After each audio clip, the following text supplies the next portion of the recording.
खुद ही अपने बच्चों को डरना सिखा देते हैं और हर हाल में उन्हें हम यही कहते हैं, नहीं ये नहीं कर पाता, या मैंने इसको ऐसा नहीं करने दिया, या इसको इसे करने में डर लगता है। Hi, this is Anju, welcome to my YouTube channel. दोस्तों, आपने अक्सर देखा होगा कि माता पिता ही हर कमी के जिम्मेदार होते हैं।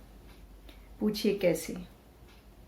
यहाँ मैं एक शारदा की बात कर रही हूँ जिसके 2 बच्चे हैं और वो दोनों ही बेटे हैं। जो बड़ा बेटा है वो पढ़ने में बहुत होशियार है, छोटा बेटा लगभग एवरेज है।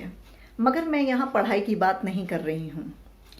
यहाँ मैं केवल एक चीज़ बता रही हूँ इस स्टोरी में कि शारदा के दोनों बेटे में जो बड़ा बेटा है वो बहुत ही संयम रखने वाला, काम, कूल और स्टडीज़ में हमेशा ध्यान लगाने वाला बच्चा है, जो कि जब भी उसे टाइम मिलता है वो पढ़ने बैठ जाता है और बड़े आराम से पढ़ाई करता है और उसे किसी की ज़रूरत नहीं, क्योंकि वो सिर्फ फोकस्ड है और उसका कंसंट्रेशन लेवल बहुत अच्छा है।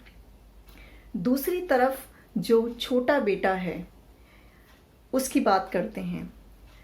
उसका जो कंसंट्रेशन लेवल है वो तो बस ऐसा ही जब मन करता है वो पढ़ लेता है, लेकिन उसकी जो सबसे बड़ी परेशानी है वो ये है कि वो हमेशा अपनी माँ से ही अटैच रहता है।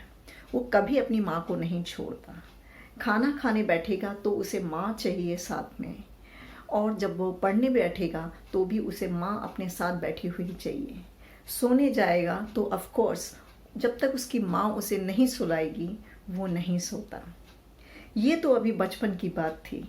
धीरे धीरे क्या हुआ, वो दोनों बच्चे बड़े होने लगे।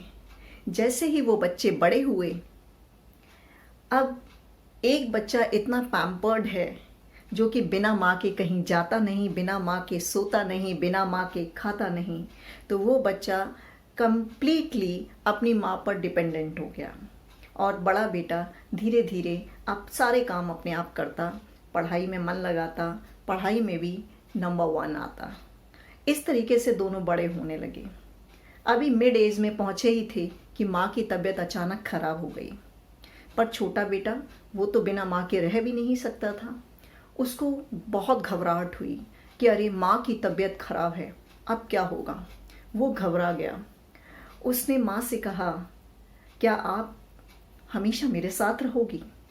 माँ ने कहा, बेटा मैंने प्रॉमिस तो किया था कि मैं तुम्हारे साथ हमेशा रहूँगी, हर हाल में तुम्हारा साथ दूंगी, मगर अब इस बीमारी ने मुझे ऐसा पकड़ा है, ऐसा जकड़ा है कि शायद अब मेरे दिन करीब आ गए हैं, अब मुझे कोई नहीं बचा सकता। ये सुन के वो बेटा बहुत घबरा गया, क्योंकि वो तो बिना माँ के रह ही नहीं सकता था, बिना माँ की सपोर्ट के कुछ कर ही नहीं पाता था। तो उसे बहुत घबराहट हुई, पर फिर भी वो अपनी माँ का हाथ पकड़ के बैठा रहा। पर फाइनली होना क्या था, जो ऊपर वाले की इच्छा वही हुआ।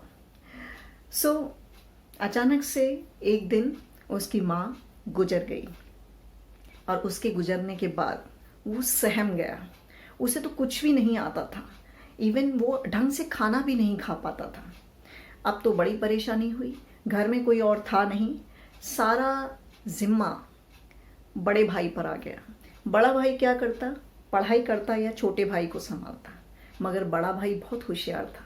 उसने बहुत ईमानदारी से, बहुत साहस से अपने छोटे भाई को हेल्प किया और धीरे धीरे सारे काम अपने छोटे भाई के करने लगा, क्योंकि माँ के बाद उसने अपने छोटे भाई को सहारा देना था तो उसने दिया। मगर अचानक से क्या हुआ, जब जैसे जैसे वो बड़े हो गए, एक दिन उसे एहसास हुआ कि मैं कब तक इसका साथ दूंगा, मेरी तो पढ़ाई पूरी हो चुकी है। बड़े भाई ने सोचा कि अब मुझे बाहर जाके कुछ बिजनेस करना है या कहीं जॉब करनी है, तो ये अकेला कैसे रहेगा। छोटा भाई भी धीरे धीरे पढ़ रहा था, मगर उसको उसकी बहुत चिंता हो रही थी। अब इसे कौन संभालेगा, ये तो कुछ भी नहीं, ये तो अपने आप खाना पर उसके भी नहीं खा पाता, फिर ऐसे कैसे चलेगा काम। ये सोच के बड़े भाई का मन बहुत दुखने लगा। बट एक दिन क्या होता है कि बड़े भाई का विदेश से नंबर आ जाता है और वहाँ उसे जॉब ऑफ़र होती है। फाइनली बड़ा भाई चला जाता है और छोटा भाई अपने घर में ही अपनी बाकी की पढ़ाई धीरे धीरे जैसे भी वो कर पाता है करने लगता है, मगर उसे बहुत परेशानी होती है। उससे कोई काम ठीक से होता ही नहीं। वो बहुत परेशान हो जाता है, दिन रात रोता रहता था, मैं क्या करूं, मुझसे कुछ भी नहीं होता, मुझे कुछ नहीं आता। अब वो पढ़ाई भी नहीं हो पा रही थी उससे। अब तक तो बड़ा भाई साथ देता था, अब उससे वो भी नहीं हो पा रही थी।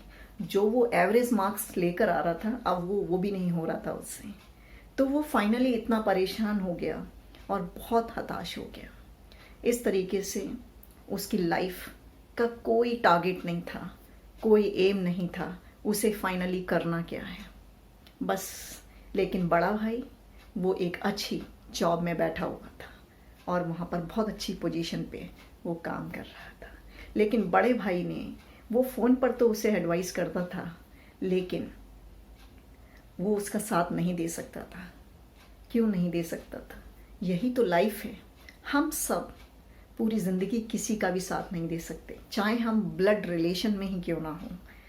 यहाँ पे इस पूरी कहानी का मोराल ये है कि हम सभी को अपने छोटे भाई बहनों को या बच्चों को कम से कम सेल्फ डिपेंडेंट बनाने के लिए बचपन से ही आदत डालनी चाहिए, ताकि वो अपना काम खुद कर पाएँ। इतना पैम्पर्ड बच्चों को कभी भी ना बनाएं। पैम्पर्ड बनाना, लाड़ प्यार करना एक अलग बात है। इतना पैम्पर्ड उन्हें कभी भी ना बनाएं जिससे वो कभी भी अपना काम ना कर पाएं और हमेशा दूसरों पर निर्भर रहें। तो दोस्तों, बच्चों को डरना नहीं सिखाइए, अपना काम करना उन्हें खुद सिखाइए। तो नंबर 1 टिप क्या है? बच्चों को अपना काम खुद करना आना चाहिए। नंबर 2, बच्चों को कभी भी डरना नहीं चाहिए। नंबर 3, बच्चों को सेल्फ डिपेंडेंट बनने की हमेशा कोशिश करनी चाहिए। So bye bye, take care, keep learning with Anju.